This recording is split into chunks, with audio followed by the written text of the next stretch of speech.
यमुना मैया भी भैया वहां बहुत दिव्य आरती सत्संग वहां पे होता है। और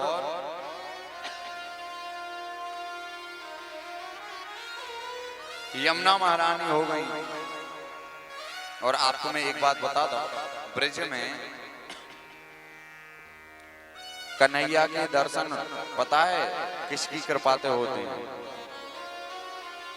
श्री राधा रानी की कृपा से।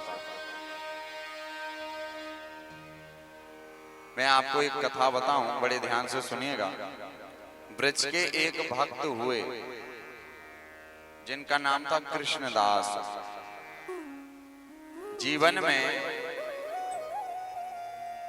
भीष्म पितामह महाशासन पर्व में कहते हैं, अगर बेनागा 12 वर्ष तक अगर कोई नियम धारण कर लिया जाए तो उसे बांके बिहारी के दर्शन होते हैं। अब नियम ये ना हो कि भैया हम स्नान रोज करेंगे, स्नान तो वैसे ही रोज करते हैं। नियम ये हो कि हम प्रातः उठ के मंदिर जाएंगे और बिना बिहारी जी के दर्शन के, बिना राधा रानी के दर्शन के हम कुछ खाएंगे पिएंगे नहीं। ये जो कृष्णदास थे, इनका नियम था कि इनने एक नियम धारण किया। क्या? 12 वर्षों तक का इनने नियम धारण किया कि रोज मैं जाऊंगा, चाहे आंधी आए, चाहे तूफान आए, चाहे अग्नि बरसे। ये इनका रोज का नियम था कि बिहारी जी मंदिर में जाकर के बिहारी जी को माला पहनाते थे।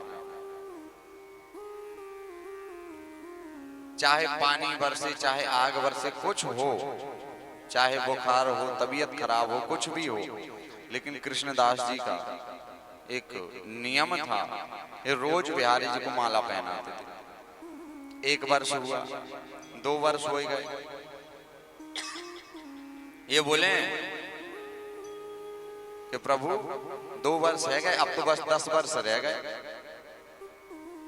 4 वर्ष है गए, 5 वर्ष है गए, 10 वर्ष है गए, बड़े प्रसन्न रहे हैं। बोले प्रभु बस अब तो 2 ही वर्ष रह गए। इन्होंने भगवान से कह रखा था कि देखो 12वां साल जैसे ही आखिरी दिन होगा, इनकी एक इच्छा थी कि 12 वर्षों तक मैं जाऊं और 13वें वर्ष का पहला दिन लगे और कन्हैया मुझे कुटिया पर दर्शन देने आए। 11 वर्ष हो गए, 11 वर्ष 6 महीने हो गए। बोले कन्हैया अब तो बस भैया 6 महीने ही रह गए हैं, 1 महीना रह गया 12वें वर्ष का, और 1 महीना भी पूरा हो गया। लास्ट दिन जो 12वें वर्ष का था, बिहारी जी को इन्हें माला पहनाई और कहने लगे सेवा पूरी भई अब मेरी।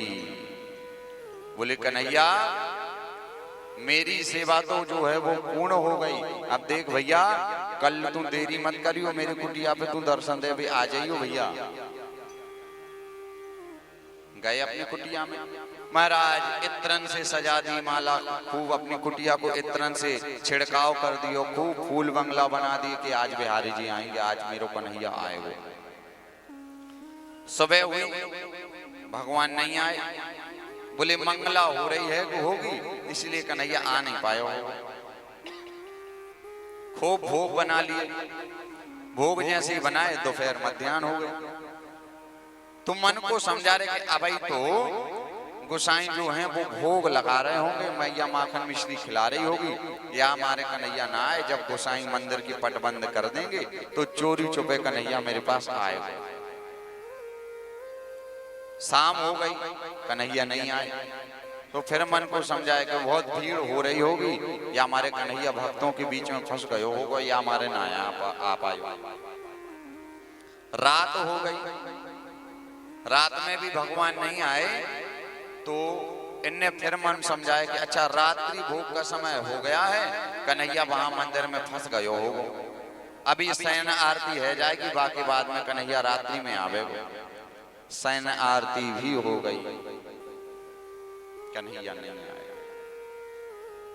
बाबा ने अपनी कुटिया पूरी उजाड़ दी, तोड़ दी।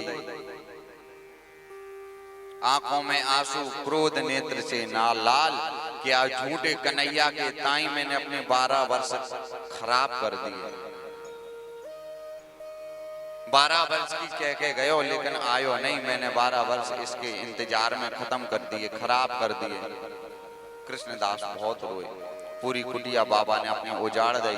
जो 56 भोग रखे थे बनाए करके उनको एक कपड़े में बांधा और बोले अब यहाँ नहीं रहूंगा, बरसाने जाऊंगा। बाबा रात्रि को ही निकले, कहां? बरसाने की ओर। बाबा क्या देखे हैं कि रास्ते में बहुत सारी गायों का झुंड आ रहा था।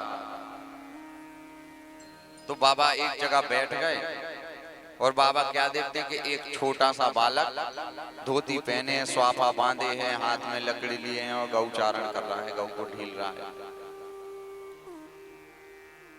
अब बाबा के पास में वो बालक आयो। बाबा ने पूछा कि भैया ये कहाँ की इतनी गैया हैं? बोले बाबा नंद महल की गैया हैं, 9 लाख हैं। बोले रात को तुम इनको चराने के लिए निकलो? बोले बाबा कहा करूं, 9 लाख गैया हैं, सुबह से घेरते घेरते शाम हो गई, रात हो गई। अब वो जो बालक था कहने लगे बाबा तेरी पोटली में तो बड़ी अच्छी खुशबू आ रही, कहाँ रखो है? लगे बहुत अच्छो खावे को रखे हैं तुम। बाबा बोलते हाँ खावे को मैंने किसी और के ताई बनायो, वो तो आयो ना। बोले बाबा मोई बड़े जोर की भूख लगी, तुम मोई पवा दे।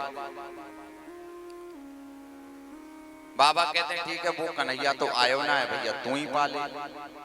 पोटरी खोली, पोटरी खोल करके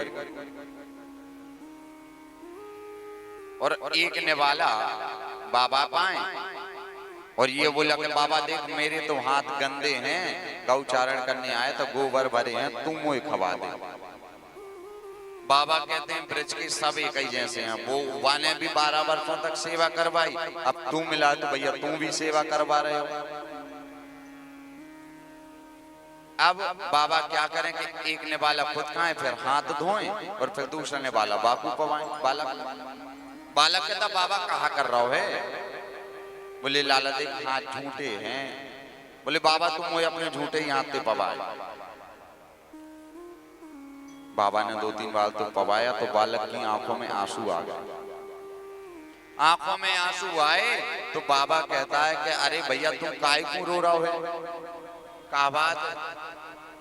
बालक ने पता क्या किया? बोले बाबा आज तुमने मुझे माला ना धराई। बोले कौन? बोले बाबा मैं तुम्हारो कन्हैया, सुबह से मैं इंतजार कर रहा हूं, तुम आए ना, तुमने मुझे माला ना धराई। कृष्णदास तो उठ करके खड़े हो गए, क्रोध नेत्र से लाल, कहते हैं कि तुम आयो नहीं दिन भर, 12 वर्षों तक मैंने बेनागा, चाहे बुखार हो, चाहे ताप हो, चाहे आग बरस रही हो, पानी बरस रहा हो, मैंने तेरी सेवा में कोई कमी ना छोड़ी। मैंने तो ते मांगो का एक ही चीज तो मांगी कि 12 वर्ष के बाद में 13वें वर्ष का पहलो दिन होए और तुम को दर्शन देवे आए जाइए, लेकिन तू आयो ना। बाबा पोटली बांध करके चलने लगे। बोले बाबा कहाँ जा रहा है? बोले जा रहा हूँ बरसाने की ओर। बोले बाबा नेक रुक जा। अरे नेक रुक जा। बाबा बोलते अब ना रुकूंगो, 12 वर्ष मैंने तेरे पीछे खराब कर दिए, लेकिन एक बार राधा रानी बरसाने की तरफ मुंह काकियो, नंगे पांव तुम मुझे दर्शन दे के ताई आ गओ। अगर बरसाने में बस जाऊंगा तो तू मेरे पास ही रह जाएगा। और उस दिन से कृष्ण भक्त जो थे उन्हें अपना नाम बदल करके राधा दास रख लिया। ऐसी कृपा राधा रानी की बांके बिहारी की होती है। बोलो कृष्ण कन्हैया लाल की, राधा रानी सरकार की। तो कृष्ण की कृपा से राधा के दर्शन हों और राधा रानी की कृपा से कृष्ण के दर्शन हों।